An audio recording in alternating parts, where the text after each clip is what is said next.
Maintenant, quel est le message que l'homme de Dieu qui est à la chair doit véritablement présenter aux fidèles, au peuple de Dieu, pour qu'ils commencent à comprendre que imiter Dieu, c'est calquer ses différents caractères, l'amour, la sainteté, la justice et tout cela. Il y a des difficultés. Moi, je suis dedans et je sais quelles difficultés il y a.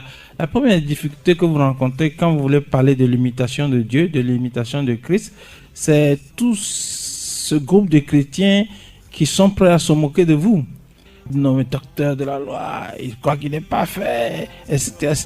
Quand vous parlez d'imitation de Christ, qu'on se moque de vous, c'est une bonne chose parce que vous-même, vous remettez en question aussi votre vie et vous faites un peu mieux les choses à la prochaine fois.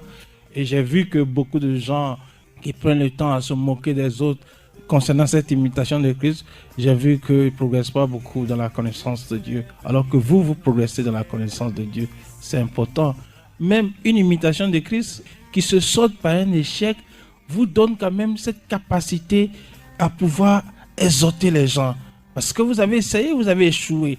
Vous pouvez dire aux gens, évitez de passer par là, parce que moi je suis passé par là, j'ai échoué. Il faut oser ne pas regarder aux moqueries, ne pas regarder à tout ce que les gens veulent dire de mal de vous. Mais moi, dans ce domaine-là, je dis aux gens, restez calmes et commencez à découvrir vous-même le caractère de Dieu et à commencer à l'imiter. Vous savez, dans l'imitation de Christ, il y a un secret que les gens ne perçoivent pas. Dans l'imitation de Christ, il y a une grande foi que vous manifestez. Quand vous cherchez à imiter Christ, c'est que vous manifestez de la foi. Pourquoi? Parce que vous êtes convaincu que la vie de Christ, c'est une vie de justice. Donc, vous avez foi que cette vie-là, lorsque vous l'avez en vous, a le témoignage favorable de Dieu. Donc, vous manifestez grande foi. C'est un. De deux, que les gens ne soient pas gênés de la faiblesse de leur imitation. Quand vous imitez Christ, vous avez une imitation qui est faible lorsque vous la comparez à la vie de Christ. Mais moi, l'expérience m'a montré que même cette faiblesse dans l'imitation est très utile aux hommes, est très utile à la communauté chrétienne.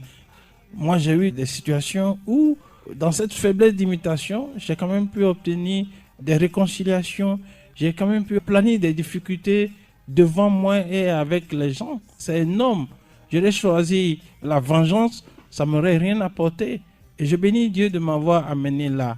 Mais ça ne suffit pas. Ça ne suffit pas. Il faut aller de plus en plus dans cette imitation par la découverte. Là, il faut lire la Bible, il faut voir le caractère de Christ en nation et de plus en plus, vous grandissez dans cette découverte à la prêcher. Parce que si vous ne prêchez pas cette vie de Christ, vous ne la mettrez pas devant les gens. Vous voulez parler de l'amour de Dieu, mettez devant les gens le portrait de l'amour de Dieu. Vous voulez parler de la sainteté de Dieu, mettez devant les gens le portrait de la sainteté de Dieu. Les gens verront et ils pourront imiter.